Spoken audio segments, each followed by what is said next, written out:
On March 24, 2026, a truck left a building in Geneva, Switzerland.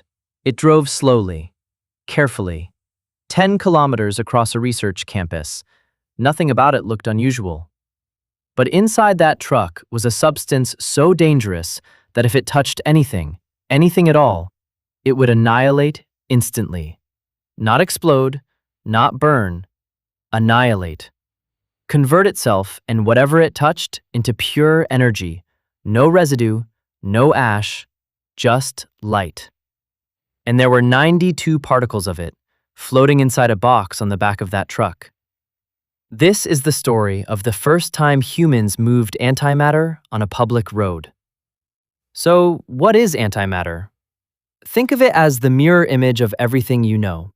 Every particle in your body has an opposite. Same mass, same size, but the charge is reversed. An electron has a negative charge. Its antimatter twin, the positron, has a positive charge. A proton is positive, an antiproton is negative. They look identical, they weigh the same, but if they meet, they destroy each other completely. Both particles vanish, and their combined mass converts into energy. This isn't science fiction. This is Einstein. E equals mc squared. Even a tiny amount of antimatter meeting matter releases an enormous burst of energy. 1 gram of antimatter annihilating with 1 gram of matter would release roughly the same energy as the Hiroshima bomb. 1 gram. Now you understand why putting it on a truck is insane. But here's the problem.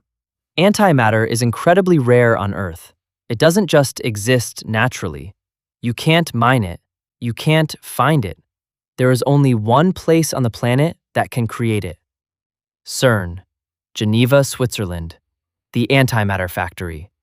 Deep underground, particle accelerators smash protons together at nearly the speed of light. And in those collisions, for a fraction of a second, antiprotons are born.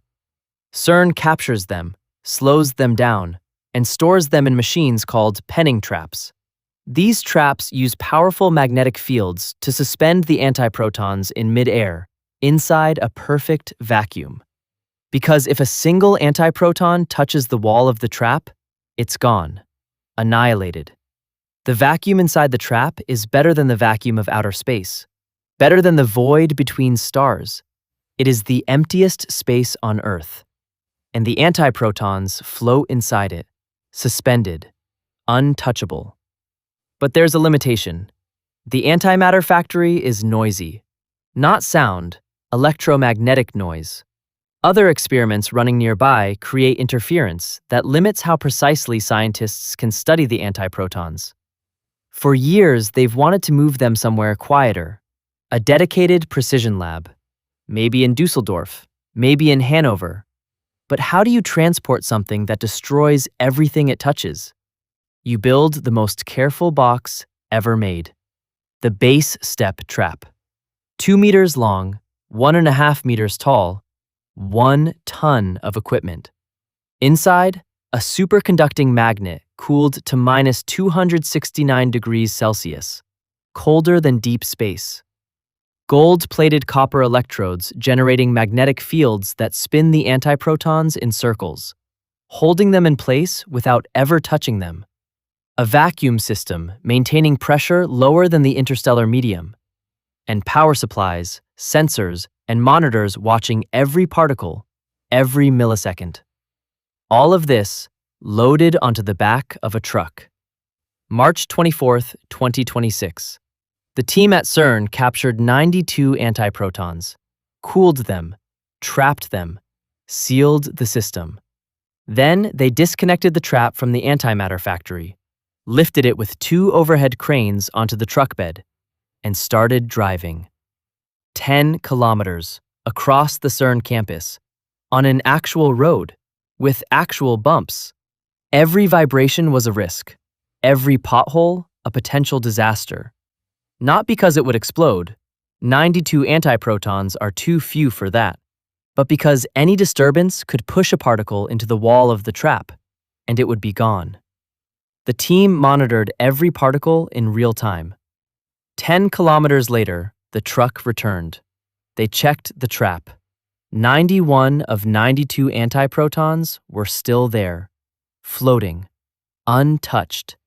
The first road transport of antimatter in human history was a success. But why does this matter? Because antimatter holds the key to one of the biggest unsolved mysteries in physics. When the universe was born, the Big Bang should have created equal amounts of matter and antimatter. They should have annihilated each other completely, leaving nothing. No stars, no planets, no you. But that didn't happen. Somehow, matter won. There's a tiny imbalance, and nobody knows why. If scientists can study antiprotons with extreme precision, comparing them to protons at a level never possible before, they might find the difference, the flaw in the mirror, the reason you exist. And to do that, they need to move antiprotons to quieter labs, away from the noise, away from CERN, on a truck, down a highway, across Europe. The team is already planning the next step, a 12-hour drive to Dusseldorf, keeping the trap below minus 269 degrees the entire way, a generator powering the cryo-cooler on the truck. Every antiproton monitored in transit, the most precious cargo ever transported on a European highway. 92 particles that could help explain why the universe exists, floating in the emptiest space on Earth, on the back of a truck. If this changed how you see the road next time you're stuck in traffic, share it with someone who needs to hear it. The next video is already waiting.